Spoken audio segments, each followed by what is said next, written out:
Hello बच्चों, let's read the question. So the question over here says, what is periderm? How does periderm formation take place in dicot stems? हमें बताना है periderm क्या होता है और पेरिडर्म का फॉर्मेशन कैसे होता है. तो सबसे पहली चीज आपकी सेकेंडरी ग्रोथ. सेकेंडरी ग्रोथ मतलब increase in diameter of stem. Secondary growth किस में होती है? सेकेंडरी ग्रोथ होती है हमारी डाइकॉट वाले प्लांट में, और हम यहाँ पर्टिकुलरली डाइकॉट स्टेम्स की बात कर रहे हैं.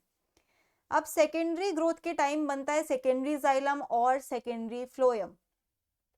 ठीक है, क्या बनता है? सेकेंडरी जाइलम और सेकेंडरी फ्लोएम.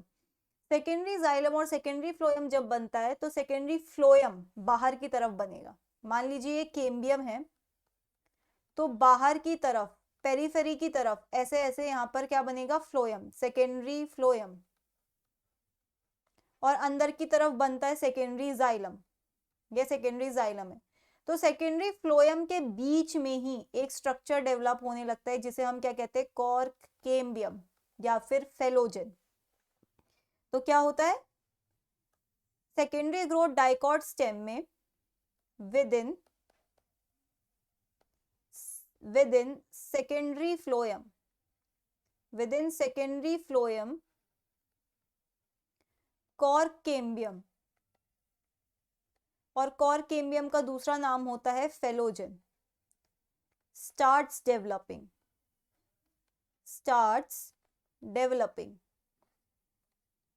इसके डेवलप होने से क्या हो जाएगा? कॉर्क केम्बियम या फेलोजन बन गया. तो क्या होता है? ये जो कॉर्क केम्बियम है ये अपने दोनों साइड सेल्स देना शुरू कर देता है. Starts cutting off cells on both sides. अब बोथ साइड्स क्या है?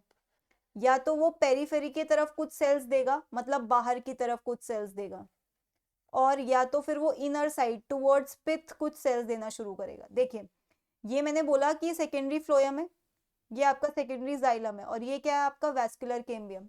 अब सेकेंडरी फ्लोएम में ही क्या डेवलप होता है? फेलोजन. ये अब यही फेलोजन बाहर की तरफ भी कुछ सेल्स देगा और अंदर की तरफ, मतलब यहाँ पे भी कुछ सेल्स देगा और बाहर की तरफ भी कुछ सेल्स देगा. ठीक है, तो जो पेरीफेरी की तरफ ये सेल्स देगा उन सेल्स को हम बोलते हैं, उस स्ट्रक्चर को हम बोलेंगे फेलम.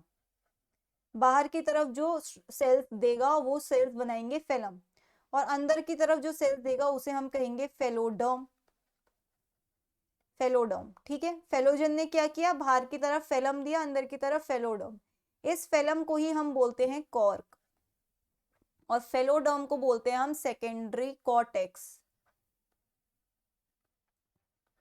तो अगर हम इस डायग्राम में देखें, इस रफ डायग्राम में देखें, तो ये वाला जो स्ट्रक्चर है अंदर की तरफ जो आया ये क्या होगा? आपका फेलोडर्म. और बाहर की तरफ जो गिवन है ये वाला स्ट्रक्चर, ये होगा हमारा फेलम, मतलब कॉर्क. इस तरीके से बनता है आपका फेलम और फेलोडर्म. अब हमारे फर्स्ट पार्ट में ही पूछा गया था कि पेरिडर्म क्या होता है. तो पेरिडर्म आपका स्ट्रक्चर है. Periderm is a structure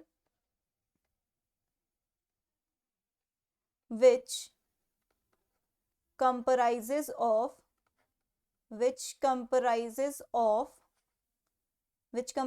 of your phellogen. Phellogen ने अंदर की तरफ क्या दिया था? Phelloderm and phellem. मतलब फेलोजन, फेलोडर्म और फेलम, इन तीनों को मिलाकर हम क्या कह रहे हैं? इन तीनों को ही मिलाकर हम कह रहे हैं पेरिडर्म. और पेरिडर्म का फॉर्मेशन हमने अभी देखा कि सेकेंडरी ग्रोथ के टाइम जो आपका सेकेंडरी कॉर्टेक्स है उसमें क्या डेवलप होता है? फेलोजन. फेलोजन बाहर की तरफ क्या देता है? फेलम यानी कॉर्क, और अंदर की तरफ फेलोडर्म यानी secondary cortex. So this is how periderm is formed in dicot stem. So that's it for the question. I hope you understood it well. Best of luck.